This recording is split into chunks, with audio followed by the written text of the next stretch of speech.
शहडोल में पीएम आवास योजना पर बड़ा सवाल। क्या पात्रों का हक अपात्रों को मिला? नमस्कार, मैं हूं विनय मिश्रा। मध्य प्रदेश के शहडोल जिले से एक ऐसी खबर सामने आ रही है जिसने प्रधानमंत्री आवास योजना की पारदर्शिता पर सवाल खड़े कर दिए हैं। गरीबों के सर पर पक्की छत देने वाली सरकार की इस महत्वाकांक्षी योजना में अब शिकायतों का अंबार लग रहा है। जिले के लगभग हर जनपद क्षेत्र से आवास योजना में गड़बड़ी और अपात्रों को लाभ दिए जाने की शिकायतें सामने आ रही हैं। सवाल बड़ा है, क्या शहडोल में पीएम आवास योजना के वास्तविक हकदार अपने अधिकार से वंचित रह गए? क्या अपात्रों के नाम सूची में शामिल कर दिए गए? और अगर ऐसा हुआ तो फिर जिम्मेदारी किसकी है? जिम्मेदारी क्या उस सर्वेयर की है जिसने प्राथमिक स्तर पर सर्वे किया, या फिर उस सर्वेयर की जिसने अंतिम स्तर पर इसे मूर्त रूप दिया? प्रधानमंत्री आवास योजना का उद्देश्य साफ है, जरूरतमंद परिवारों को पक्का मकान उपलब्ध कराना। लेकिन शहडोल जिले में इसी योजना की चयन प्रक्रिया को लेकर लगातार सवाल खड़े हो रहे हैं। ग्रामीणों का आरोप है कि ग्राम पंचायतों में पात्रता सर्वे और हितग्राहियों के चयन में अनियमितताएं हुई हैं। कई जगह शिकायतें हैं कि वास्तविक जरूरतमंदों को योजना का लाभ नहीं मिला, जबकि कुछ ऐसे नाम सूची में शामिल हुए हैं जिनकी पात्रता पर सवाल उठाए जा रहे हैं। अब सबसे बड़ा सवाल उस व्यवस्था पर है जहां एक सर्वे के आधार पर किसी परिवार का भविष्य तय किया जाता है। जिम्मेदारी की शुरुआत कहां से होती है? सबसे पहले उस सर्वे करने वाले व्यक्ति से जो घर घर जाकर पात्रता की जानकारी दर्ज करता है, फिर ग्राम पंचायत स्तर पर सत्यापन करने वालों से, और अंत में उन जिम्मेदार अधिकारियों तक जिनके हस्ताक्षर और अनुमोदन के बाद लाभार्थियों को अंतिम रूप दिया जाता है।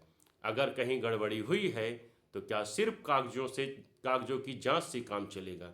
जरूरत है तो जमीनी स्तर पर जांच की, मौके पर जाकर सत्यापन की और दोषियों की जिम्मेदारी तय करने की। फिलहाल वर्तमान कलेक्टर पूर्व जिला पंचायत सीओ रह चुके हैं। उनसे उम्मीद है कि क्या ऐसे महत्वाकांक्षी योजना की जांच कराएंगे वो।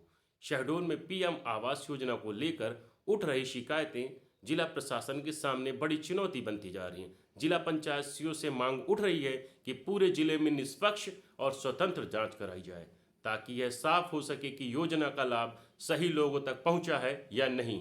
अब नए कलेक्टर पार्थ जायसवाल के सामने भी एक बड़ी प्रशासनिक परीक्षा होगी, क्योंकि पार्थ जायसवाल शहडोल जिला में जिला पंचायत सीओ की जिम्मेदारी संभाल चुके हैं और ग्रामीण विकास विभाग की कार्यप्रणाली से परिचित रहे हैं। ऐसे में सवाल उठता है कि क्या नए कलेक्टर अपने अनुभव का इस्तेमाल करते हुए पीएम आवास योजना की शिकायतों पर सख्त जांच कराएंगे? क्या जिम्मेदारों पर कार्रवाई होगी? क्या ऐसे लोगों पर कार्रवाई होगी जिन्होंने इस आवास योजना की सौगात को खैरात पे बांट दिया है, या फिर शिकायतें सिर्फ फाइलों तक सीमित रह जाएंगी? गरीबों के घर का सपना किसी भ्रष्ट व्यवस्था की भेंट नहीं चढ़ना चाहिए। ऐसे लोगों पर सख्त कार्रवाई होनी चाहिए जिन्होंने सर्वे के आधार पर इस आवास योजना को खैरात बना दिया है। पीएम आवास योजना में पारदर्शिता सिर्फ प्रशासन की जिम्मेदारी नहीं, बल्कि उन लाखों परिवारों के विश्वास का सवाल है जो एक पक्के घर की उम्मीद लगाए बैठे हैं। अब नज़र शहडोल प्रशासन की अगली कार्रवाई पर है। देखना है कि पूर्व में जिन राजनीतिक हस्तक्षेपों के कारण जिला पंचायत शहडोल वर्तमान कलेक्टर पार्थ जायसवाल का स्थानांतरण हुआ था, कारण आप भी जानते हैं क्यों हुआ था। उन्होंने इसी ग्रामीण विकास विभाग में पारदर्शिता लाने के लिए ग्राम पंचायत में लगाए जाने वाले फर्जी बिलों की जांच करवानी शुरू कर दी थी। कारण राजनीतिक कारण, और उनका यहाँ से स्थानांतरण हो गया था। वर्तमान में वो एक बार पुनः शहडोल कलेक्टर का पद भार ग्रहण करने आए हैं। देखना है कि क्या जिला सुचारू रूप से चलेगा, क्या प्रशासनिक व्यवस्थाएं जो है सुधरेंगी, क्या ग्राम पंचायतों में होने वाली ऐसे भर्रेशाहियों पर लगाम लगेगा। नमस्कार, मैं हूं विनय मिश्रा। देखते रहिए दिव्य कीर्ति।